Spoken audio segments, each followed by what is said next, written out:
Isang batang 5 taong gulang ang naospital matapos atawin ng maso ang kanyang ulo. Nagse-cellphone lang daw ang biktima nang bigla siyang atakihin.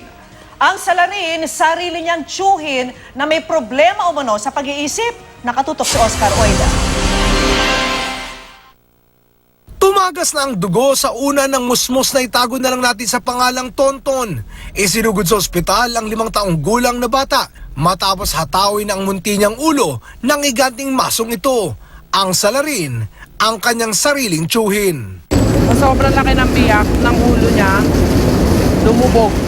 Then, yun, durog yung bungo niya sa ibabaw ng ulo niya. Base sa inisyal investigasyon, mag-aalas 7 ng umaga nitong linggo, nanonood lang daw noon ng video sa cellphone si Tonton sa loob ng kanilang bahay sa may Navotas City. Nang walang kabog-abog, ay pinalo siya ng maso ng tsuhin.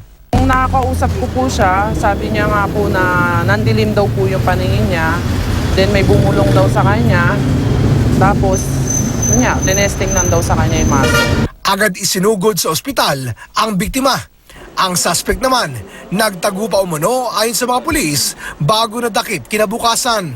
Although merong konting resistance, no? Pero nung makita na may mga pulis na naka-uniforme,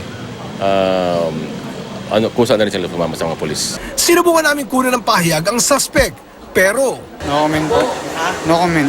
naharap sa kasong serious physical injury in relation to child abuse ang suspect na ayon sa pulisya ay posibleng may problema sa pag-iisip.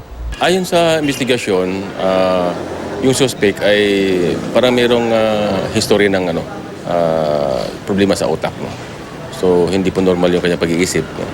So, siguro sa mga panahon na yun, sinumpong siya. Yung korte na po ang bahalang mag-evaluate sa kanya kung siya ay merong criminal liability, considering na siya ay merong diferensya sa pag-iisip. Oscar Oida, nakatutok, 24 oras.